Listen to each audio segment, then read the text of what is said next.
Olá pessoal, tudo bem? Então, esse é um material de estudo para a OLITEF, que é a Olimpíada de Tesouro Direto de Educação Financeira. E essa aula será baseada nos materiais que foi encaminhado no grupo da sala de vocês, tá? Vai ser uma revisão mais rápida, tá? Mas que abrange basicamente o conteúdo que será cobrado na avaliação, que é nessa Olimpíada. Para essa Olimpíada eu fiz alguns recortes, né, desse material que eu encaminhei para vocês. E aqui a gente vai estar fazendo uma discussão melhor, tá? Para a gente entender melhor o que seria cada conceito, tá? Então, para a gente começar, a gente precisa entender primeiro o que seria um juro composto. Juro composto, basicamente, ele é definido como se fosse um juro acrescido em cima de juros. O que seria isso, juros acrescidos em cima de juros? Quando a gente fala a respeito de juros, basicamente é quando a gente pega um certo capital e nesse capital a gente vai ter um juros acrescido nesse valor. Isso quer dizer que o capital mais o juro vai ser igual a um montante. O montante, que está representado pela letra M, significa o dinheiro que foi emprestado ou o dinheiro que foi aplicado, juntamente com os juros que foi acrescido em cima desse valor. Então, toda vez que a gente pega uma certa quantia de dinheiro e aplica em uma instituição financeira, ou talvez pode ser uma questão de algum empréstimo, ou talvez até mesmo uma dívida que se encontra em atraso, esse valor ele vai ser acrescido de juros. E esses juros ele é denominado de duas maneiras. Podemos aplicar esses juros de maneira de juros simples e também existem os juros compostos, que é o que a gente vai ver aqui agora. Só para relembrar, os juros simples, eles são calculados através da multiplicação do capital vezes a taxa, que é o I, vezes o tempo. Ou seja, para eu descobrir quanto que vai ter de juros em uma certa aplicação financeira, basta pegar o valor que foi aplicado, vezes a taxa que esse dinheiro vai render por mês, vezes o tempo que ele vai levar durante essa aplicação. Então, por exemplo, se eu pegar R$ 100 e aplicar esses R$ 100 a uma taxa de 10% ao mês, ao final de um mês eu vou ter um juro em cima desse valor de R$ 10, que quer dizer que após um mês que esse dinheiro ficou aplicado, ou seja, que esses R$ 100 ficou aplicado, eu ganhei R$ 10 de rendimentos. Isso foi o que rendeu na minha conta. Se ficar 2 meses, eu vou ter mais 10. 3 meses, mais 10. Juros simples é basicamente isso. O dinheiro vai render a mesma quantia durante o período que ele ficar. Se ficar um mês, vai render uma vez o valor dos juros. Se ficar 2 meses, 2 vezes esse valor. Se ficar 3 vezes, 3 vezes esse valor. Isso é juros simples. Agora, a gente precisa entender a respeito do que seria o juro composto. O juro composto, ele não vai render a mesma quantia todo mês. O juro composto, a partir do segundo mês, ele vai ser calculado não em cima dos R$ 10 mais, mas sim em cima do montante, que seria R$ 110. Então, por exemplo, se no primeiro mês o dinheiro deu um montante de R$ 110, a partir do segundo mês a gente vai ter um montante de R$ 111, porque além dele render em cima dos R$ 100, ele também irá render em cima dos R$ 10. Então vai ser juro em cima de juro. 10% de 10, 100. 10% de 100 é 10. E 10% de 10 é 1. Então, ele vai render um total aí de R$ 111. O 100 do dinheiro aplicado, mais 10, mais o 1. Ou seja, a partir do segundo mês, a quantia que eu terei guardado na minha conta será de R$ 111. e assim esse dinheiro vai rendendo juro em cima de juro, tá? A gente vai resolver um exemplo e esse exemplo vai nos dar um norte melhor para a gente entender como que funciona na prática esses juros compostos, tá? Mas antes da gente passar, é importante a gente entender isso aqui, ó. O que seria o capital? Capital, basicamente, é o primeiro valor que foi investido. Por exemplo, você foi lá no seu cofrinho, pegou R$ 200 e jogou no banco, depositou no banco. Esse seria o seu capital. É o capital inicial, foi o quanto que você colocou naquela instituição financeira. Já em contrapartida, existe também os juros. O que seria esses juros? Os juros são basicamente o valor do capital que você aplicou junto com a rentabilidade que esse dinheiro ficou lá. O objetivo da gente guardar dinheiro no banco é sempre esperar uma rentabilidade. Eu não vou pegar um dinheiro, por exemplo, não vou deixar R$ 200 num banco e voltar lá depois de 2 anos e esperar que os mesmos R$ 200 estejam lá.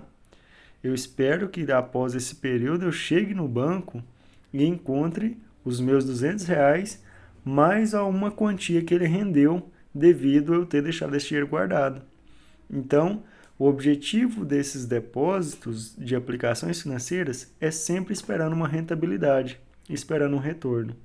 Então, os juros, basicamente, é o quanto que você aplicou e os juros é o que rendeu desse dinheiro de ter ficado guardado lá, certo? E a taxa? A taxa de juros, ela é um valor em porcentagem. Cada instituição trabalha com a sua taxa de juros. Umas pagam a mais, outras pagam a menos, mas essa taxa ela é cobrada em cima do capital. E essa taxa ela pode ser de diferentes maneiras. Por exemplo, pode ser uma taxa que rende por dia. A gente representa A.D, que representa que esse dinheiro vai render todo dia, por exemplo, 0,02%. A cada dia que passar, esse valor aplicado vai render 0,02% todo dia.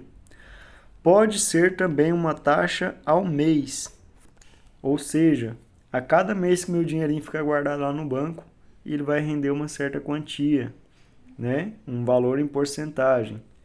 Ou pode ser ao bimestre também, tá? A cada 2 meses, esse dinheiro vai ter um retorno. E também pode ser ao ano, tá? Existem também investimentos que podem ter a liquidez. O que seria a liquidez? É o capital junto dos juros ao ano, tá? Então, basicamente, a taxa ela é exemplificada com base nisso, certo? E uma coisa interessante também é a respeito do tempo. O tempo, ele é casado com a taxa. Por quê? Se o tempo que esse dinheiro for aplicado se a taxa de rendimentos for ao mês, o meu tempo do dinheiro aplicado para substituir na fórmula também tem que estar em meses. Se o meu tempo for ao ano, o meu tempo para substituir aqui na fórmula tem que estar em anos, certo? Então é importante a gente relembrar isso daí também, beleza? Vamos resolver um exemplinho para a gente aplicar esse conhecimento. Um exemplo. Maria investiu R$ 5.000 em um banco, a juros compostos de 10% ao ano. Joana preferiu deixar o dinheiro guardado no cofre. Quanto Maria receberá a mais que Joana? Beleza. Vamos supor, tá? Vamos supor que Maria deixou esse dinheiro guardado aí por 3 anos. Então, 3 anos. 3 anos foi o tempo que Maria foi lá no banco, deixou o dinheiro dela lá e voltou 3 anos depois para buscar esse dinheiro.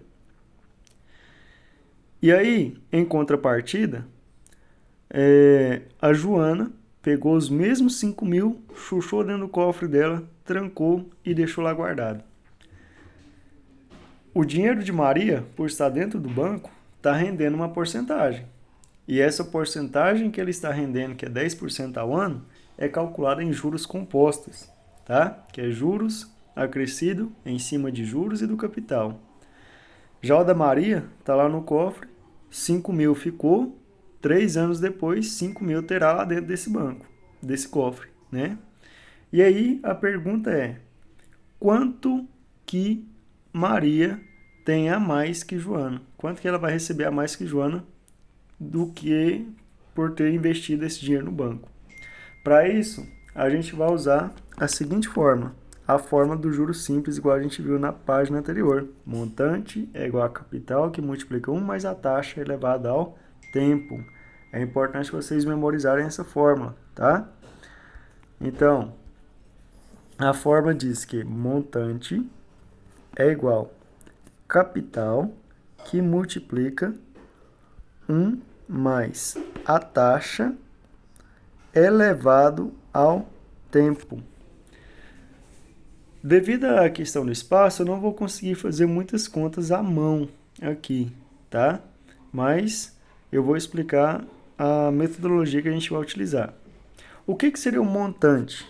O montante é o que a Maria espera receber depois desses 3 anos. Como a gente ainda não sabe, vamos deixar um M mesmo. Montante é o que eu quero descobrir.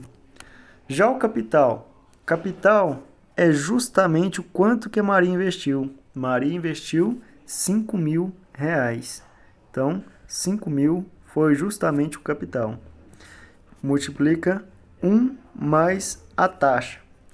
A taxa, pessoal, é 10%. Só que tem que ter bastante cuidado. Você não pode colocar esse valor em porcentagem. Antes de você substituir, você tem que transformar esse valor em um número decimal, igual foi dito para vocês em sala. Para transformar isso daqui em um número decimal, basta você pegar, como é 10%, a palavra por 100 quer dizer dividido por 100. 10 dividido por 100, 0 em cima, 0 embaixo, pode cortar. 1 sobre 10, e isso vai resultar em 0,1. Beleza? Resolvido. Só substituir agora no lugar do i. Então, vai ficar 1 mais 0,1. Isso tudo é elevado ao tempo. Olha, se a taxa está ao ano e o tempo também é em anos, esse valor em anos aqui, pessoal, o exercício vai dar. Eu que esqueci de colocar no enunciado da questão, tá? Se o tempo está em anos e a taxa está ao ano, tá tudo ok. Então, é só substituir no lugar do tempo. Então, isso tudo vai ser elevado a 3. Então, o montante vai ser igual a 5 mil, que multiplica, primeiro passo, soma para depois você levar a 3. 1 mais 0,1 vai dar 1,1. 1,1 é elevado a 3. Vamos resolver. Lembra, todo número elevado a uma potência, a potência indica quantas vezes essa base vai ser multiplicada por ela mesma.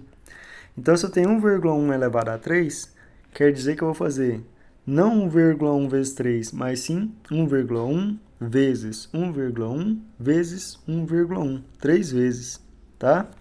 Então, resolvendo, vai ficar como? 1,1 vezes 1,1. Faz de 2 em 2, tá? Como eu já estou multiplicando ele por ele mesmo 2 vezes, depois eu pego o resultado e multiplico por ele de novo, tá? Resolvendo, 1,1 vezes 1, 1. 1 vezes 1, 1. Agora com o outro. 1 vezes 1, 1. 1 vezes 1, 1. Isso aqui vai dar um total. 1 mais nada, 1. 1 mais 1, 2. E 1 mais nada, 1. Uma casa em cima e uma casa embaixo. A vírgula aqui andou uma casa em cima mais um embaixo, deu 2 casas. Então, aqui vai dar 2 casas. Isso aqui vai dar 1,21. Isso aqui vai ser multiplicado por 1,1 de novo. 1 vezes 1, 1. 1 vezes 2, 2. 1 vezes 1, 1. Agora o de baixo. 1 vezes 1, 1. 1 vezes 2, 2. E 1 vezes 1, 1. Somando tudo, vai dar 1. 2 mais 1, 3. 1 mais 2, 3. E 1 mais nada, 1. Agora vocês têm que prestar atenção na vírgula. Em cima, da direita para a esquerda, a vírgula andou quantas casas? 1, 2. E embaixo, tem uma vírgula aqui. Andou apenas 1. 2 casas decimais em cima, mais 1 embaixo. 2 mais 1, 3 casas decimais. Então, a vírgula aqui vai dar, ó, 1, 2 e 3, certo? O que isso quer dizer? 1,1 elevado a 3, isso aí vai dar 1,331, beleza? O que eu vou fazer agora para calcular o montante? Montante vai ser igual a 5.000 vezes 1,331. Agora é só multiplicar. Devido à questão do espaço, vamos fazer aqui. Vamos resolver. Talvez o vídeo vai ficar um pouquinho longo. Então, 5.000 vezes 1,331. 1 vezes 1, 1 vezes 0, 0, 0, 0, 5. Deixa eu só conferir se é 1,331, isso mesmo. 3 vezes 0, 0, 0. Ficou... Deixa eu apagar tudo e fazer mais para o meio. 5.000 vezes 1,331. 1 vezes 0, 0. 1 vezes 0, 0. 1 vezes 0, 0. 1 vezes 5, 5. Mais 3 vezes 0, 0. 3 vezes 0, 0. 3 vezes 0, 0. 3 vezes 5, 15. Agora de novo. 3 vezes 0, 0. 3 vezes 0, 0. 3 vezes 0, 0. De novo. 3 vezes 5, 15. Agora é com 1. 1 vezes 0, 0. 1 vezes 0, 0. 1 vezes 0, 0. 1 vezes 5, 5. Resolvendo isso daí tudo, 0 mais nada, 0, né? 0 mais 0, 0. 0 mais 0, 0. Depois, 5 mais 0 mais 0 mais 0, 5. 5 mais 0 mais 0, 5. 1 mais 5, 6. E 1 mais 5, 6. Multiplicação, tranquilo, né? Após isso, ó, em cima tem vírgula? Não tem. Não tem vírgula. Embaixo tem vírgula. Quantas casas que ela andou da esquerda para a direita? 1, 2, 3 casas. Então, eu vou fazer a mesma coisa que o meu resultado, ó. 1, 2, 3 casas. Ou seja, o dinheiro de Maria, depois da aplicação, ela vai buscar lá no banco R$ 6.655. É isso que Maria vai pegar. Mas se a gente for voltar lá na pergunta, ele não quer saber quanto que Maria receberá. Ele quer saber quanto que a Maria vai receber a mais do que a Joana. Se a gente for observar aqui, ó, ele está dizendo justamente isso, ó. Quanto Maria receberá a mais. Então, se Maria e Joana tinham o mesmo valor, e agora Maria vai receber 6.655, basta pegar 6.655 menos 5.000, que eu descubro quanto que ela recebeu a mais. Isso vai dar um total de R$ 1.655. Olha a diferença, pessoal, de quem aplica um dinheiro e de quem deixa o dinheiro guardado sem rentabilidade nenhuma, né? Então, é uma diferença enorme, né? Para a gente ter uma noção, não compensa muito deixar um dinheiro guardado aí sem rentabilidade. Beleza? Tranquilo? Então, vamos continuar. É uma questão bastante extensa. Extensa sim, devido à questão de cálculo, números com vírgula, mas com muita calma, memorizando a fórmula dos juros compostos, vocês conseguem fazer tranquilo, tá?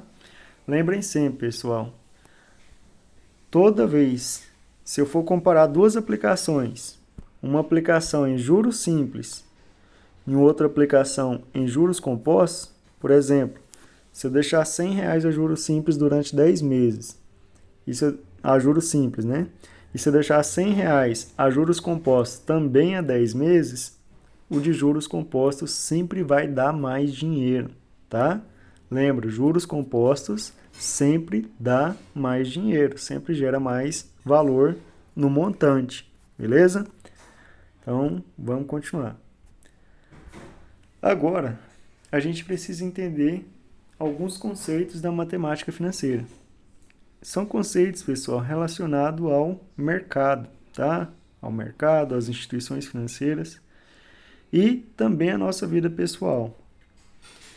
Para a gente fixar algumas coisas, a gente precisa entender algumas características.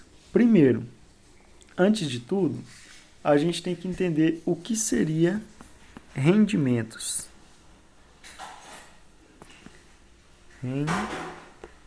Rendimentos.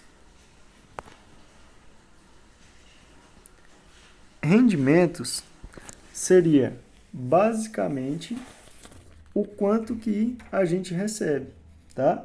Então, se a gente falar assim, eu possuo rendimentos, não, pessoal, deixa eu só consertar aqui, receita, essa é uma palavra bem parecida, deixa eu apagar aqui só um minutinho, receita, eu confundi a palavra, receita, não é receita de bolo, não, receita. A receita, ela é basicamente aquilo que a gente recebe. Então, por exemplo, se eu estou no serviço, meu salário é de R$ 4.000, a minha receita, ou seja, o quanto que eu recebo, é 4.000. Agora, se, por exemplo, eu trabalho, ganho 3.000 e, além disso, eu tenho 3 casas de aluguel que me geram aí uma quantia de 2.000. Então, 3.000 mais 2.000, a receita, que é aquilo que eu recebo, é de R$ 5.000, que é os 3 mais os 2.000. Então, tudo isso representa o quanto de dinheiro está entrando para o meu bolso. Lembra? Receita entrando no bolso. Aí, agora a gente entra para as partes das despesas, que é o mais complicado, né? É dinheiro saindo do bolso. E essas despesas podem ser classificadas em fixas e despesas variáveis.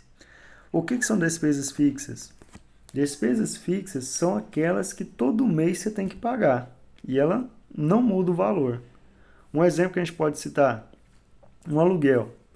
Você vai pagar um aluguel todo mês, a pessoa que é dona da casa vai chegar lá e vai cobrar a mesma quantia, então é uma despesa fixa. Ele não vai te cobrar no mês 700, no outro mês 900 e vai ficar oscilando. Sempre a mesma quantia. Assinatura de streamings. O que seriam isso?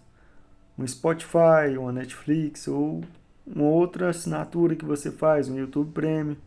São despesas fixas. Todo mês você vai ter que pagar aquilo. Ou uma mensalidade da academia. Ou até mesmo a internet da sua casa. Seguro do carro, da casa, de várias coisas, né? São despesas que mantêm fixas.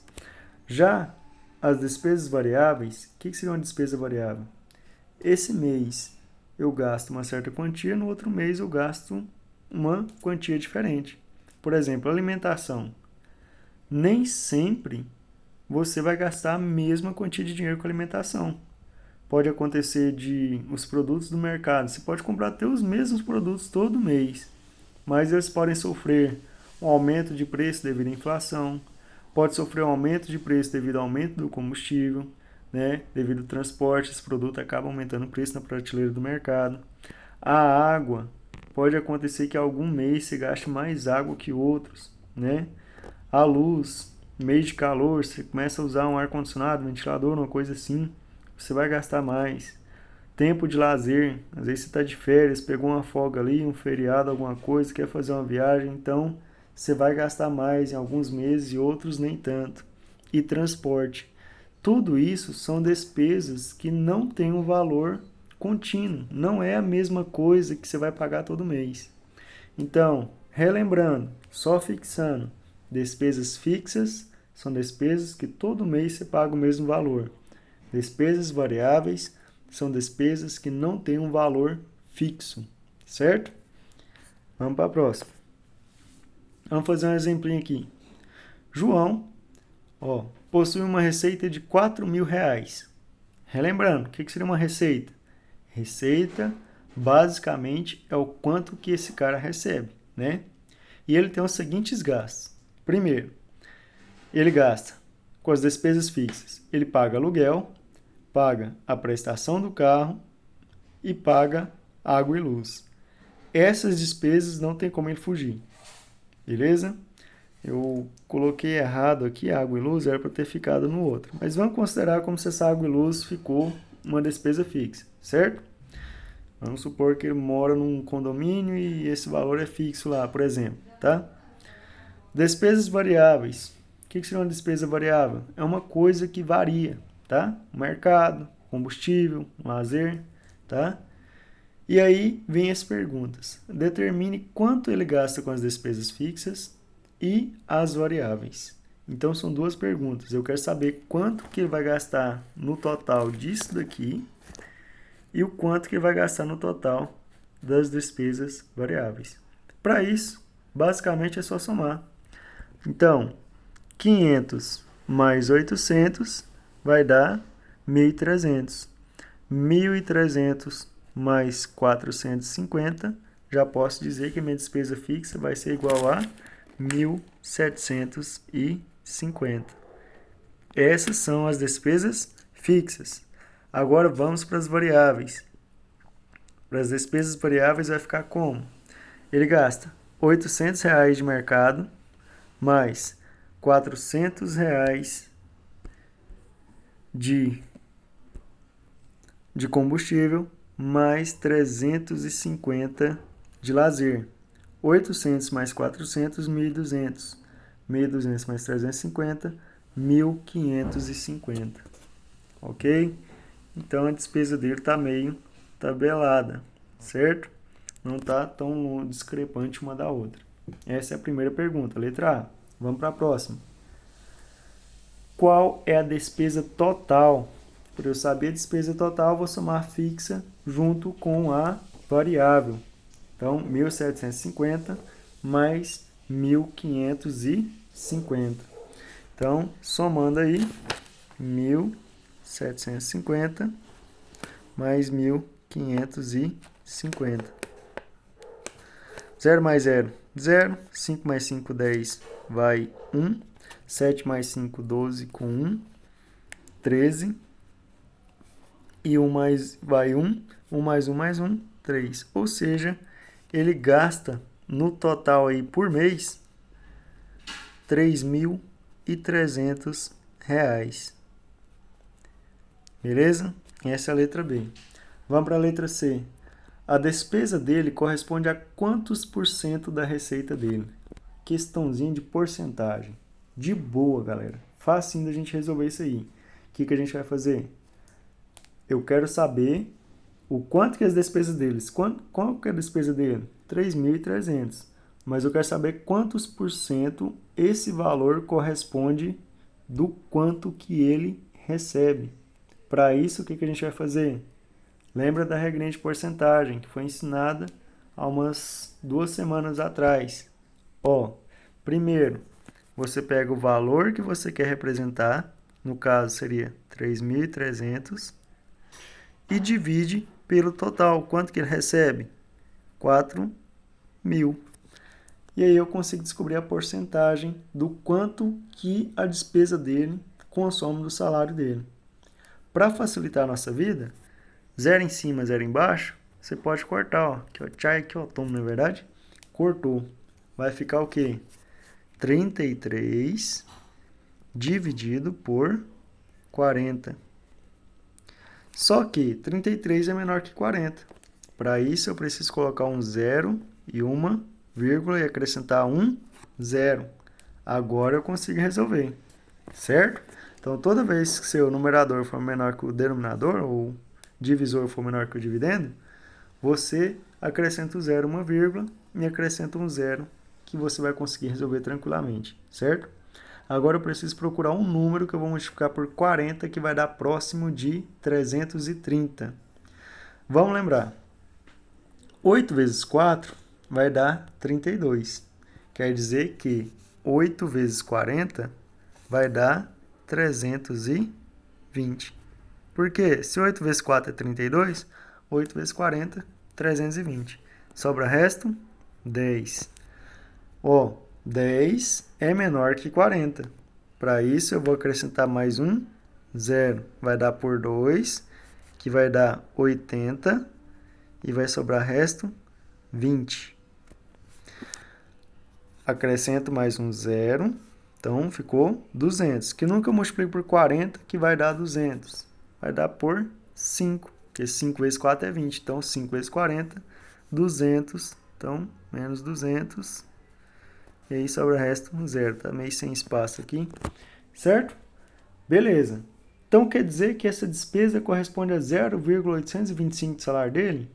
Não. A gente achou o valor em decimal. Agora eu tenho que passar para porcentagem. Para isso, o que a gente vai fazer? Multiplicar esse valor por 100. Quando eu multiplico esse valor por 100, o que vai acontecer? Basicamente, a vírgula vai andar duas casas. Não precisa nem fazer conta, pessoal. Multiplicou por 10, por 100, por 1000, a vírgula vai andar para a direita, de acordo com a quantidade de zeros. 100 tem quantos zeros? 2 zeros. Então, a vírgula vai vir aqui, ó, duas casas. Que número que sobrou? 82. Deixa eu pegar outra cor aqui, que isso aqui tá ruim que dói. Sobrou 82,5. O que isso quer dizer? Que João gastou 82,5% do salário dele com as despesas. Beleza? Então, o João está precisando de rever os gastos e reduzir, né? Então, 82,5% é o quanto que o João gasta. Essa, pessoal, é uma das estratégias que vocês podem utilizar para responder. Quem quiser usar uma regrinha de 3, por exemplo, pode ficar à vontade, tá? Vamos adiante. Última questão que envolve conta, o resto é só teoria. O exemplo diz o seguinte: a filha de Maria tem 12 anos. Maria pretende poupar para sua filha R$200 por mês até que ela complete 18 anos de idade e R$400 até os seus 21 anos. Quanto terá ao final desse período? Para isso, pessoal, a gente tem que fazer dois cálculos. Primeiro cálculo é o quanto que ela vai poupar de R$200 dos 12 anos até os 18 anos. Dos 12 aos 18 anos, tem aí um total de 6 anos. E como ela vai guardar R$200 por mês, em um ano eu tenho 12 meses. Em 6 anos, vamos ver quantos meses que dá? Então, vamos lá. Primeiro, o que a gente fez? Só para a gente recapitular. Ela vai guardar R$200 até quando ela inteirar os seus 18 anos. Como ela tem 12, 18 menos 12, isso vai dar um total de 6 anos.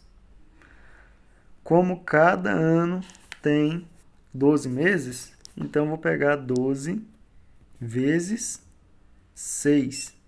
6 vezes 2, 12, vai 1, 6 vezes 1, 6, com 1, 7, ou seja, 72 meses guardando esse dinheiro.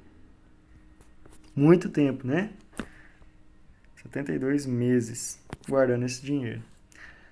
Ok, só que, como foi dito, ela ia guardar R$200 até ela completar 18 anos. Então, vamos pegar e vamos multiplicar 72 vezes 200. Então, 200 vezes 72. Ó, 2 vezes 0, 0. 2 vezes 0, 0. 2 vezes 2, 4. 7 vezes 0, 0. 7 vezes 0, 0. 7 vezes 2, 14. Somando tudo, 0, 0, 4, 1, 4. Ou seja, com 6 anos, Maria guardando R$200 todo mês, ela vai ter um total de R$14.400 só de ficar guardando R$200 por mês. Beleza. Então, a primeira parte da conta está aqui. Deixa eu guardar esses dados aqui. Vamos circular eles aqui, que é importante para nós. Agora a gente volta e busca ele. Tá, mas ela diz que depois que ela completar os 18 anos, até ela chegar nos seus 21 anos de idade, ela vai guardar agora de 400 em 400, né, por mês. Então, como é dos 18 até os 21, vai dar 3 anos vezes 12 vai dar 36 meses. E aí, para 36 meses, a conta muda um pouquinho. Vai ficar 400 vezes 36 meses. Entenderam por que é 36? Porque, ó, dos 18 até o 21 dá 3 anos. 3 vezes 12, 36. E a cada mês você vai guardar 400, então é 400 vezes 36. Agora é só multiplicar. Então vamos lá. 6 vezes 0, 0. 6 vezes 0, 0. 6 vezes 4, 24. Depois, 3 vezes 0, 0. 3 vezes 0, 0. 3 vezes 4, 12. Ficou meio pelotadinho, mas vai dar certo. 0, 0, 4, 4 e 1. R$ 14.400 também. O que isso quer dizer? Que, ao total, a gente vai ter, depois de 3 anos guardando dinheiro, vai ter um total aí de R$ 14.400. Deu uma coincidência, né, com a primeira situação. E aí, o que vai acontecer? O total que ela vai ter guardado depois desse período vai ser 14.400 mais 14.400. Já adiantando, por conta do espaço, isso aí vai dar um total de R$ 28.800. R$ 28.800, certo? Beleza? Olha o quanto é importante economizar, né? Então, durante um período aí de 9 anos, já deu um total de 28.800. É muito dinheiro, né? Então, vamos continuar. Galera, finalizamos a parte de conta. Vamos ver agora algumas teorias, tá? As teorias que a gente vai ver são a respeito de investimentos, tá? Taxas, inflação, a taxa Selic, essas coisas relacionadas, certo? Então, vamos lá. Primeiro, quando a gente vai estudar matemática financeira, o principal foco da matemática financeira é aprender a economizar. E para a gente aprender a economizar, a gente tem que seguir alguns pontos. O primeiro ponto que eu coloquei aí, foi retirado do material, né, de vocês, é tomar decisões conscientes sobre os seus gastos. A maioria das vezes a gente é induzido a fazer compras por impulso. Talvez você está com um tênis novo no pé, mas você está andando, vê numa loja lá um tênis novo lá e o pessoal da loja faz uma propaganda daquele sapato e mesmo sem você precisar, você vai lá e compra. Isso é um exemplo de compra por impulso. É importante a gente entender, verificar se aquilo realmente é o que eu estou precisando ou se aquilo não é só um desejo meu. Porque a gente acaba sendo induzido a vários desejos, né, e acaba gastando mais do que a gente pode. Então, a gente tem que cancelar as compras por impulso. Cancelar as compras porque, fui lá na loja, vi, parece que estava na promoção bacana, parcela baratinha e vai dar certo, eu vou conseguir pagar e vou ter um tênis. Às vezes nem estava precisando, né? É um dos pontos da matemática financeira com mais enfoque. Outro ponto, evitar o acúmulo de dívida. As dívidas, quando se acumulam, se tornam como pesos nos pés que nos impedem de seguir em frente. Dívida demais acaba bagunçando. Porque hoje você faz uma dívida, talvez mês que vem apareça algum imprevisto. Talvez apareça algum gasto que você não estava prevendo. E aí acaba bagunçando e vai virando um efeito bola de neve. Você vai fazendo dívida em cima de dívida e chega no final do mês, né, e acaba que nem sobra dinheiro, acaba sobrando dívida para o mês seguinte. Hoje, talvez, para a maioria de vocês, isso não seja tão relevante, né? Às vezes, muitos ainda nem têm uma obrigação, não têm uma vida financeira de talvez ter uma rotina de dever alguma coisa, mas no futuro, isso aqui faz uma total diferença. né? As pessoas são induzidas a usar o cartão de crédito e acabam esquecendo que o cartão de crédito ele está usando um dinheiro que não é dele. Ele está fazendo um empréstimo, né? Pegando um dinheiro com um banco para depois ter que pagar no mês seguinte.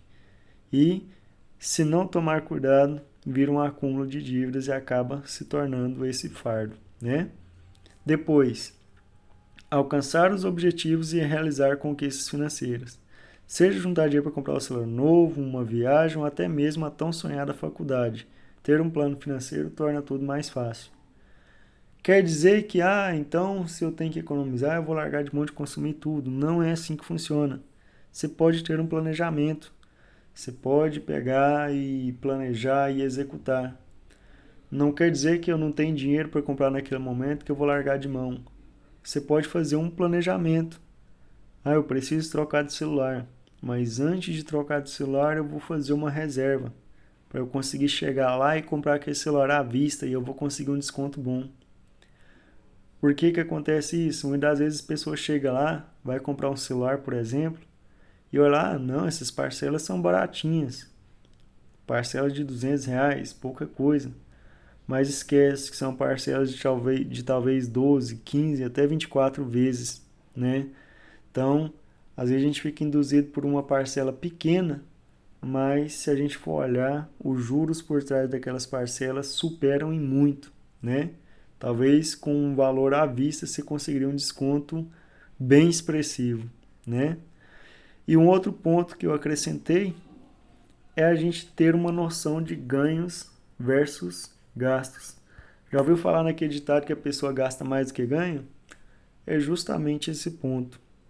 É necessário ter um controle. Que sentido faz eu ganhar 2.000 por mês, né? Ter uma receita de 2.000 e fazer uma dívida de 5.000?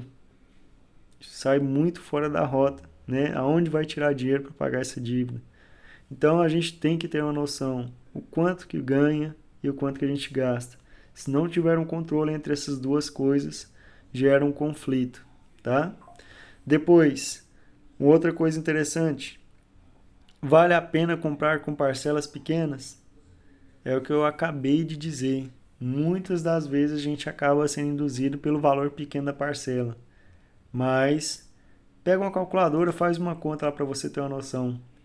O valor, talvez parcelado, supera absurdamente em relação ao preço à vista, né? E repito, comprando à vista você consegue desconto, comprando a prazo você paga juros, não tem jeito, certo? Então, continuando. Agora a gente vai ver a respeito da circulação do dinheiro. O que seria a circulação do dinheiro? Como que funciona o dinheiro? Nesse material que eu encaminhei para vocês, conta a origem do dinheiro, uma história bastante interessante. Lá conta que antes, para a pessoa conseguir as coisas, era tudo na base da troca. Por exemplo, eu estava precisando de arroz. Não, lá em casa está sobrando feijão, então vamos trocar. Era uma barganha, porque não tinha um dinheiro para ter essa troca. Só que foi acabando gerando um conflito. Que conflito é esse? Talvez eu estava precisando de um objeto que o outro tinha, né? Uma matéria que o outro tinha, uma matéria-prima, porém ele não estava precisando daquilo que eu tinha para fazer a troca. E aí os dois ficavam precisando realizar as trocas e não tinham como. E aí eles colocaram um produto. O produto que eles usavam, que era universal, que todo mundo precisava, era o sal. E aí toda vez que chegava para trocar uma coisa por uma pessoa, quando não tinha nada, eles trocavam por sal, porque era um elemento que todo mundo precisava. E aí, através desse termo, até hoje, existe a palavra salário, que originou através dessa troca, tá? O salário devido a essas trocas por sal. Beleza, só uma história antes da gente introduzir o conteúdo. E aí, para isso, vamos entender o que seria o dinheiro. O dinheiro hoje funciona como se fosse um mecanismo de troca. Eu posso trocar um serviço por dinheiro, eu posso trocar um produto por dinheiro e posso também utilizar o dinheiro para empregar uma pessoa, né? No caso seria uma aquisição de serviço. Para isso, é necessário ter alguém que intermedia essa situação, intermedia esse dinheiro. Principalmente agora, né? Que a utilização do dinheiro está sendo mais voltada para o âmbito digital. Hoje todo mundo usa mais cartão, faz um Pix lá e é por isso mesmo. Quase ninguém está mexendo com dinheiro em espécie, né? O dinheiro em papel. E para isso tem que ter alguém que intermedia essa situação. E aí entra o papel do banco.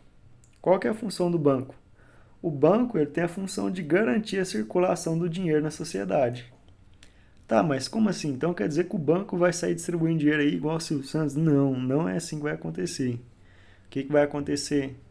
O banco ele tem papel de quê? De receber dinheiro de um investidor. Ó a setinha vindo, ó. Dinheiro entrando no banco. Tá, mas o banco também ele empresta dinheiro para os outros. Ah, então quer dizer que o banco pega o meu dinheiro, pega esse dinheiro e empresta para alguém que está precisando? Basicamente sim, mas não funciona assim na prática. Por quê? O banco ele não vai ficar lá só para ser como se diz, o bonzinho da história. Ele vai querer receber um pouco por isso. Então o que vai acontecer? Quando você pega o seu dinheiro e aplica no banco, o banco vai ter controle desse dinheiro e ele vai te pagar uma porcentagem de rendimento desse dinheiro. Então o banco vai falar assim, ó, me dá seu dinheiro, que eu vou gerenciar o seu dinheiro e em troca eu te pago uns rendimentos, né? Você vai me entregar R$1.000, no final do mês eu vou te entregar 1.100, por exemplo. Seu dinheiro vai estar rendendo. Ok. Mas o banco, ele não vai ficar com esse dinheiro só para ficar te pagando juros desse dinheiro. O que ele vai fazer? O banco ele é esperto, ele vai começar a trabalhar com esse dinheiro seu.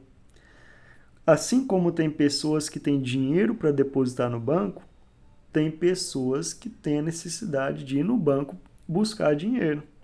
Tem a necessidade de fazer um empréstimo para comprar um carro, comprar uma casa, comprar umas máquinas agrícolas, né, para investir na fazenda, na plantação. E aí o que ele vai fazer? Essa pessoa vai buscar do banco. Ô banco, eu estou precisando de dinheiro. O que ele vai fazer? Ele vai pegar o dinheiro que você aplicou e vai entregar para quem está precisando. Só que aí vem a questão. O banco ele vai emprestar com uma taxa de juros mais alta. Ou seja, ele vai receber esse valor com uma taxa bem mais alta. E através dessa diferença de taxa, ele consegue pagar um pedaço da sua taxa e outra parte funciona como se fosse o lucro para o banco. E aí ele vai conseguir ter dinheiro e movimentar o dinheiro em caixa, né? E vai ter como se fosse assim um lucro, né? Através dessas intermediações financeiras. Assim funciona o banco, tá? Então, o investidor é a pessoa que investe no banco e o tomador é a pessoa que toma dinheiro no banco emprestado para realizar alguma atividade. Quem pega dinheiro emprestado paga um juro maior e o banco devolve um juro, só que mais reduzido, né, para o investidor, para quem investiu o dinheiro nesse banco. Ok? Vamos continuar. Agora a gente vai entender os tipos de investimento. São prints, pessoal, que foi tirado daquele texto, daqueles arquivos que eu mandei para vocês. Pessoal, leiam, tá? Aqui o material é completinho para a nossa avaliação, tá? Os investimentos, eles se dividem em dois tipos. Primeiro, existem os investimentos de renda fixa e os investimentos de renda variável. A gente vai entender agora o que significa cada um. Os de renda fixa são, por exemplo, as cadernetas de poupança. Por exemplo, vou lá na caixa, lá vou abrir uma conta poupança. Não preciso de pagar nada para manutenção da conta e vai render um pouquinho. Essa é a caderneta de poupança. Tem também os CDBs, que é o Certificados de Depósitos Bancários. Esses certificados de depósitos bancários, eles são, por exemplo, aquelas instituições financeiras que recebem seu dinheiro e trabalham com esse dinheiro.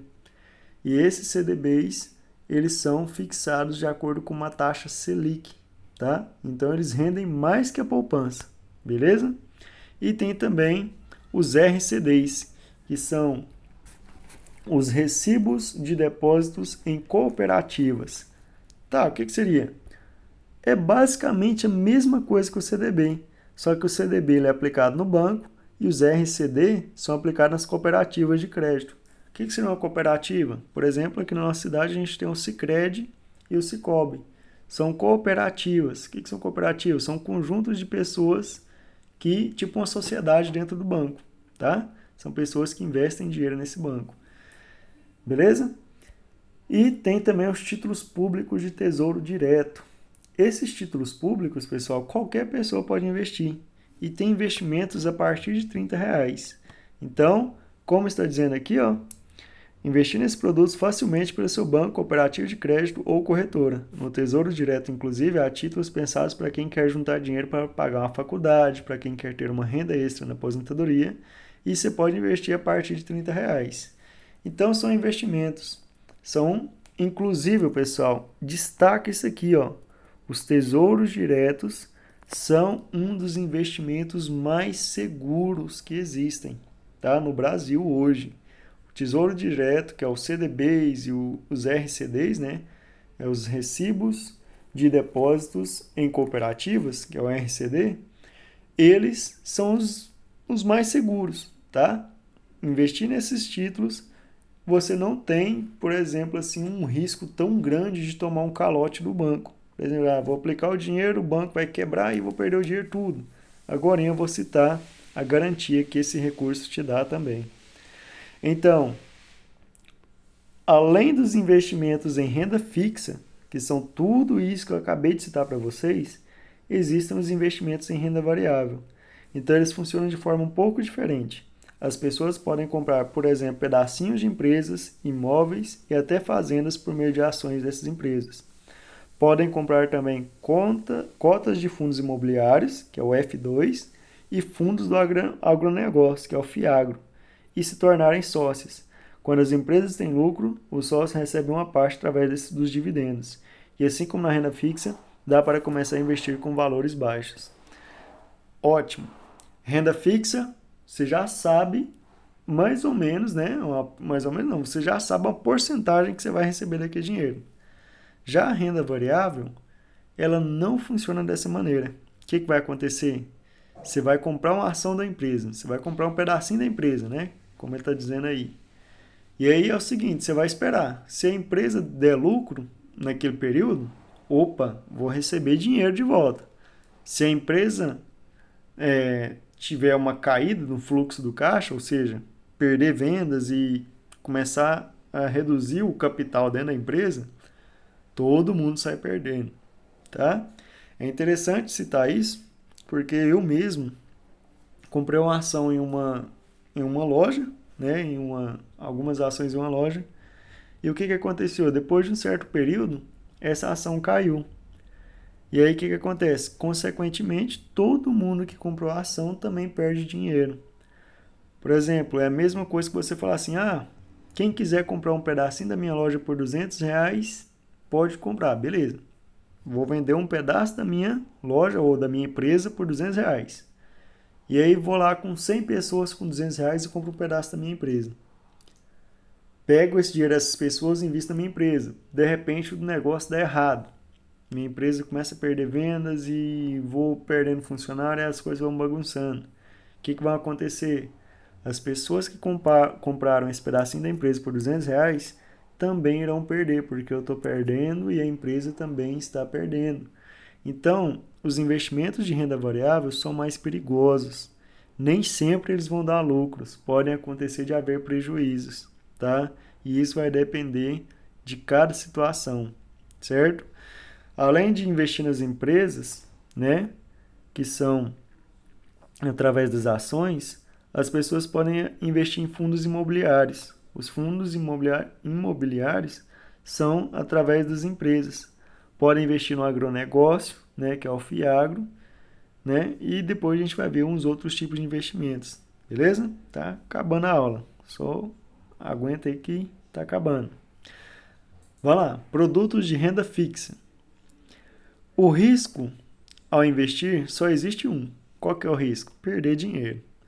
E diversos fatores podem levar a esse resultado indesejado. Os fatores mais comuns são riscos de créditos, liquidez e mercado. Quando emprestamos dinheiro, sempre existe a chance de tomar um calote, ou seja, não conseguir pagar o seu dinheiro de volta. Esse risco é o risco de crédito. Só que é o seguinte, hoje, essas empresas que investem em renda fixa, como eu disse para vocês, os tesouros diretos são os mais seguros devido a isso. Por quê? Porque as empresas que oferecem essas rendas fixas, por exemplo, os CDBs ou os RDC, né, que são os recibos de depósito de cooperativas, eles têm essa garantia, ó, que é o FGC. Então, por exemplo, você tem um amigo lá e fala assim, vou guardar dinheiro nesse banco, não. Ou, por exemplo, num banco aí qualquer, né, um banco de renome. Vou guardar dinheiro nesse banco, não, porque se esse banco chegar a quebrar e vai carregar meu dinheiro, eu vou perder meu dinheiro tudo. Né? O banco declarar falência, eu perdi. Existe, pessoal, esse fundo garantidor de crédito. Caso o banco chegue a quebrar, esse fundo garantidor consegue devolver para você até cerca de 250 mil reais. Quer dizer que se eu tiver R$2 lá, vai me devolver 250 mil? Não. Ele vai devolver proporcional ao que você tem lá. Então, se eu tinha 100 mil guardado na minha conta, está dentro do intervalo de 250 mil, o fundo garantidor vai conseguir restituir esse dinheiro para mim, mesmo que a instituição quebre, tá? Então, vou falar, vou investir o dinheiro no banco, não, porque é perigoso. Se esse banco quebrar, eu perdi tudo. É balela, tá? Então, observa se seu banco tem esse fundo garantidor. Tendo esse fundo garantidor, pode ficar despreocupado que seu dinheiro está em boas mãos e está garantido, tá? As cooperativas utilizam basicamente esse mesmo FGC, só que elas se chamam de Fundo Garantidor do Cooperativismo, tá? De crédito, que é o FGCOP, tá? Esse fundo ele é diferente um pouquinho, mas tem a mesma linha de raciocínio, a mesma ideia. O banco quebrou, vou devolver o dinheiro para cada um que tinha investido até 250 mil. Passou 250 mil, não consigo devolver mais. 250 mil para baixo eu posso devolver, certo? Beleza? Então vamos continuar. Existem, dentro dessa taxa, né, de produtos de renda fixa, o Tesouro Selic. Esse Tesouro Selic, pessoal, ele é um título pós-fixado, que rende diariamente conforme a taxa Selic.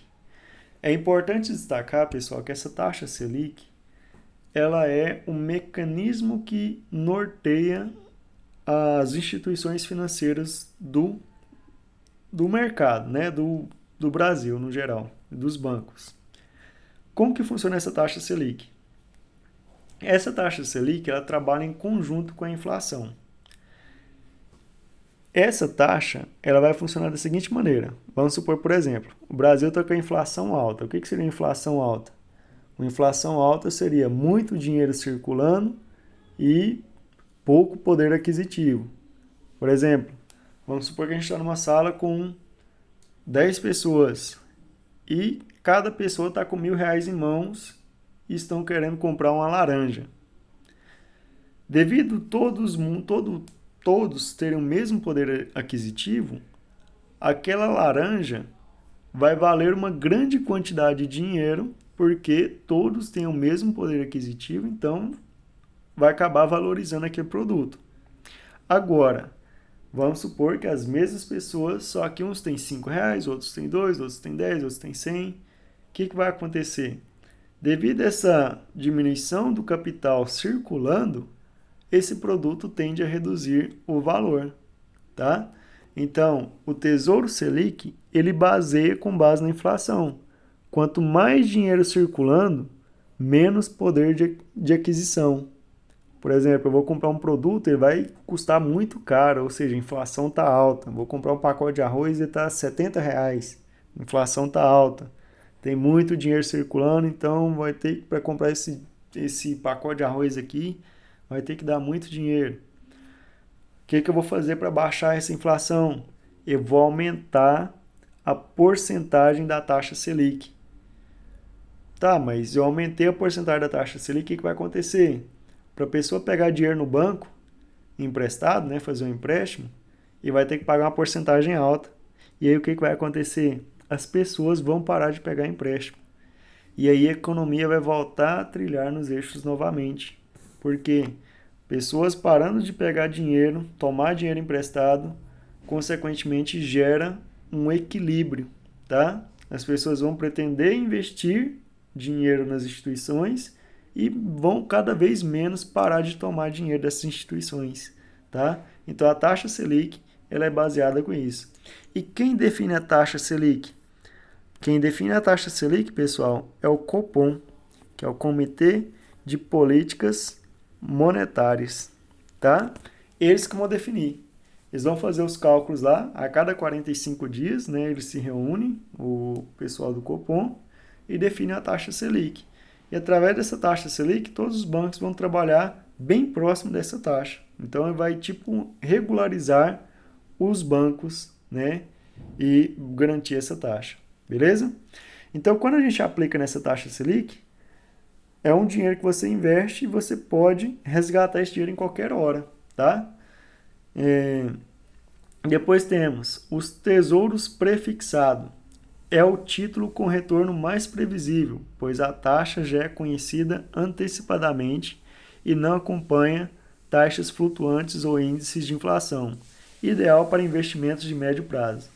Então, por exemplo, eu vou investir o dinheiro, o cara já fala assim, não, seu dinheiro vai render 10% por semestre. Você já sabe que vai render aquilo lá, pronto. Não depende de inflação, não depende de outra taxa, não depende de nada. Ele vai render aquilo e pronto, tá? Então, ela é ideal para quem quer investir a médio prazo. Por exemplo, eu quero deixar um dinheiro por 2 anos ou quero deixar um dinheiro guardado por 6 anos. Só vou pegar depois que acabar esse período. Então, tem que avaliar de consumidor para consumidor. Temos também agora o Tesouro IPCA+. Ele é um título híbrido. Parte da remuneração acompanha a inflação e parte é prefixada. É ideal para objetivos a longo prazo, tá? Tem tipos de tesouro que é um tipo de investimento, que é o IPCA+, que ele pode pagar também os rendimentos a cada 6 meses, tá? E o restante ele acumula para pegar depois que venceu o prazo. O que é esse IPCA+, que é um título híbrido? Você aplicou o dinheiro, ele vai render uma porcentagem. Mas a outra parte dessa porcentagem vai depender de quem? Vai depender da inflação, tá? Inflação subiu, o dinheiro cai, rendimento cai. Inflação baixou, mais dinheiro no bolso, certo? Então, vamos para frente. Tesouro Educa Mais. Esse aí é para a galera que pretende fazer faculdade, tá? O próprio nome já diz, ó, Tesouro Educa Mais. Também é um estilo de investimento híbrido. O que vai acontecer? Você vai aplicar um dinheiro, né, em uma aplicação financeira, no caso esse Tesouro Educa Mais, e você vai aplicando até quando você chegar na faculdade. A partir de uma data que quem está investindo escolher, você vai receber durante uma renda mensal, você vai receber uma renda mensal durante 5 anos, esse dinheiro que você aplicou. Então, por exemplo, hoje vocês estão no 7º ano, e aí vocês começam a fazer investimento nesse tesouro, no 7º, no 6º ano, né? Vocês começam a fazer um investimento nesse tesouro. O que vai acontecer? Você vai investir esse dinheiro e você vai escolher uma data. Você vai escolher uma data para começar a receber esse dinheiro de volta. Por enquanto, você só vai ficar pagando, tá? A partir da data que você escolher, você vai começar a receber esse dinheiro que você investiu de volta. Só que esse dinheiro que você investiu já vai vir junto com os rendimentos. Então, por exemplo, você conseguiu depositar 70 mil nesse tesouro ao longo dos anos. Você vai pegar mais de 70 mil, porque teve os rendimentos, tá? E aí você vai ficar recebendo o quanto que você depositou durante 5 anos. É tipo um salário que você vai ficar recebendo, mas é um salário de uma coisa que você mesmo aplicou, tá? E tem o Tesouro Renda, que também é um tipo de aplicação financeira, uma aplicação de renda fixa, tá? Esse Tesouro Renda, ele é para quem está querendo planejar uma aposentadoria. Como assim planejar uma aposentadoria?